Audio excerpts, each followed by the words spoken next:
Good morning, नमस्कार। मैं हूं जितेंद्र और आप देख रहे हैं जितेंद्र एलएलबी। दोस्तों, आज हम बात करने वाले हैं यानी कि आपको बताने वाले हैं कि असिस्टेंट लोको पायलट कैसे बन सकते हैं।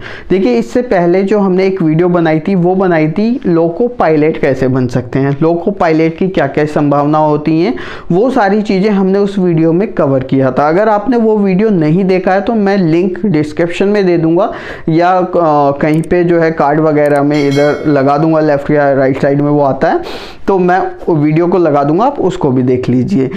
आज हम जो है बेसिकली बात करने वाले हैं असिस्टेंट लोको पायलट, यानी कि असिस्टेंट लोको पायलट क्या होता है, कैसे काम करता है, क्या क्या संभावनाएं हैं, वो सारी चीज़ें इस वीडियो में हम कवर करेंगे।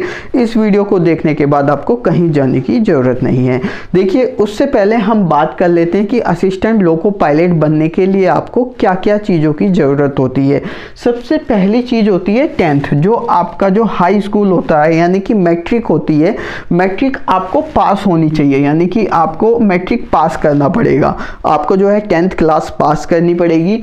इसके बाद सेकंड आपके पास क्या होना चाहिए, आपके पास ITI होनी चाहिए। आपको ITI जो होती है वो आपको पास करनी पड़ेगी, IIT नहीं, ITI एक कोर्स होता है, उसको आपको करना पड़ेगा। जो है जो हमने ITI के ऊपर भी एक वीडियो बनाई हुई है, पूरी वीडियो में बताया गया है कि ITI कैसे कर सकते हैं। वो भी वीडियो का लिंक डिस्क्रिप्शन में मैं आपको दे दूंगा, क्योंकि हम बहुत सारे कोर्सेज की वीडियो बनाते रहते हैं, तो वो आप प्लेलिस्ट से भी चेक कर सकते हैं। इसके बाद देखिए, जो ये आप ITI करेंगे, ITI में एक पंगा होता है, यानी पंगा क्या, बहुत सारे कॉलेज ITI कराते हैं। ITI दो तरीके से होती है, डायरेक्ट और इनडायरेक्ट। डायरेक्ट इनडायरेक्ट का मतलब होता है कि आप गवर्नमेंट सीट पे भी कर सकते हैं जिसमें फीस कम लगती है, और आप प्राइवेट कॉलेज से भी कर सकते हैं। किसी भी जो प्राइवेट कॉलेज होते हैं, स्कूल होते हैं, वो भी ITI कराते हैं। देखिए, जब भी आप ITI का कोर्स करेंगे तो आपको ध्यान रखने वाली बात यह है कि जिस कॉलेज से, जिस संस्था से आप ITI कर रहे हैं,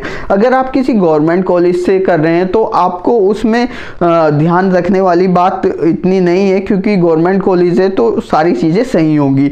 लेकिन अगर आप किसी प्राइवेट कॉलेज से जब ITI करते हैं तो आपको ये ध्यान रखना है कि वो जो आप ITI का कोर्स कर रहे हैं या वो कॉलेज जो है वो एक बोर्ड से मान्यता प्राप्त होता है, जिस बोर्ड को हम बोलते हैं AICTE, यानी कि all India council for technical education. ये जो है ये एक बोर्ड होता है, एक संस्था होती है जिससे जो है जो ITI के लिए कॉलेजों को मान्यता देती है।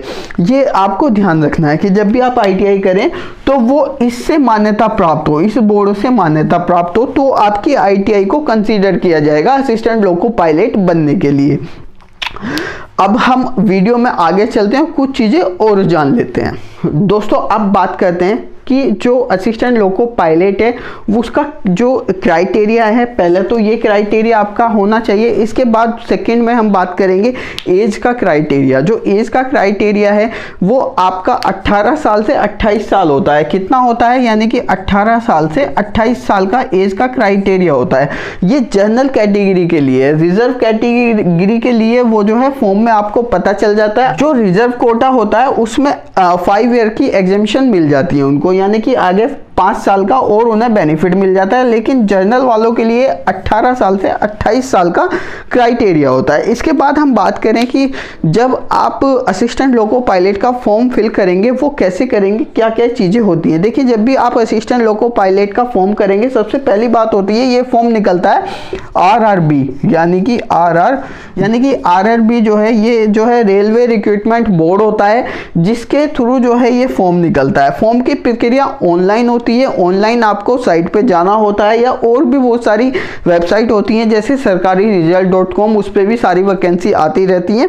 उसमें भी जाके आप जो है ऑनलाइन अपना रजिस्ट्रेशन कर सकते हैं, फॉर्म फिल कर सकते हैं, अप्लाई कर सकते हैं। अपना सारे डॉक्यूमेंट जो भी रिक्वायरमेंट है, फोटो, सिग्नेचर, जो भी उन्होंने डॉक्यूमेंट मांगे हैं वो सारी चीज़ें आपको जो है अपलोड करनी होती हैं। और आपका जो है इसके बाद जो भी उनकी फ़ी होती है, RRB की अपनी जो फ़ी होती है फॉर्म फिल करने की, वो आपको जमा जमा करानी होती है और आपका जो है रजिस्ट्रेशन हो जाता है। रजिस्ट्रेशन का मतलब आप अप्लाई कर देते हैं उस फॉर्म को फिल करने के बाद एग्ज़ाम में बैठने के लिए। अब इसका एक एग्ज़ाम होता है। अब हम वीडियो में थोड़ा आगे चल लेते हैं, थोड़ी सी और बात कर लेते हैं इसके बारे में। तो अब आगे चलते हैं। देखिए, वीडियो में हम जानते हैं कि जब आप असिस्टेंट लोको पायलट का फॉर्म फिल करते हैं, आपका एग्ज़ाम जो होता है, एग्ज़ाम किस तरीके का होता है। देखिए, जो एग्ज़ाम होता है वो होता है कंप्यूटर बेस्ड टेस्ट, यानी कि CBT जो होता है ये कंप्यूटर बेस्ड एग्ज़ाम होता है। अब ये जो CBT है ये दो भागों में होता है, यानी कि फर्स्ट होता है और सेकंड होता है। जब आप इसको क्लियर कर लेते हैं, आपको ध्यान देने वाली बात यह है इसमें निगेटिव मार्किंग भी होती है। तो निगेटिव मार्किंग के साथ ये एग्ज़ाम दिए जाते हैं। जब आप इन दोनों एग्ज़ाम को क्लियर कर लेते हैं तो इसके बाद आपका जो है एक एग्ज़ाम और होता है, वो होता है CBAT, यानी कि जो है ये भी एक एग्ज़ाम होता है। इस एग्ज़ाम को क्लियर करने के बाद जब आप ये तीनों एग्ज़ाम क्लियर कर लेते हैं तो आपको जो है एक डॉक्यूमेंट वेरिफिकेशन के लिए बुलाया जाता है। आपके जो है ओरिजिनल डॉक्यूमेंट जो आपने अप्लाई करते समय अपलोड किए थे, उन सभी डॉक्यूमेंट यानी कि दस्तावेज के साथ आपको बुलाया जाता है। RRB जो है बुलाती है, जो RRB जो रिक्रूटमेंट बोर्ड होता है वो आपको बुलाती है। बुलाने के बाद आपकी डॉक्यूमेंट को वेरीफाई करती है। अगर उसमें कोई भी कमी होती है तो उसको रिजेक्ट कर दिया जाता है, यानी कि आपके डॉक्यूमेंट फेक हैं या आपने डॉक्यूमेंट कुछ और दिए थे, आप जो वेरिफिकेशन के लिए कुछ और ले जा रहे हैं, तो वो सारी चीज़ें होती हैं, तो फिर आपका सिलेक्शन नहीं होता है। तो आपको वो सारे डॉक्यूमेंट वेरीफाई कराने होते हैं। वे डॉक्यूमेंट वेरीफाई करने के बाद आप जो है असिस्टेंट लोको पायलट बन जाते हैं। ये सारी प्रक्रिया होती है इस जॉब को पाने के लिए। तो आपको पूरी चीज़ें समझ में आ गई होंगी कि असिस्टेंट लोको पायलट बनने के लिए क्या क्या आपको करना पड़ेगा, क्या क्या चीज़ें होनी चाहिए। अगर आपका कोई भी स्टूडेंट है या आपका कोई भी बच्चा है जिसको आप जो है असिस्टेंट लोको पायलट बनाना चाहते हैं, तो आपको ये वीडियो बहुत ही हेल्पफुल होगी।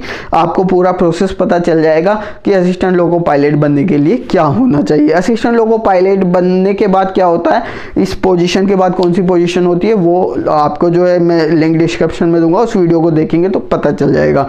वीडियो देखने के लिए आपका बहुत बहुत धन्यवाद।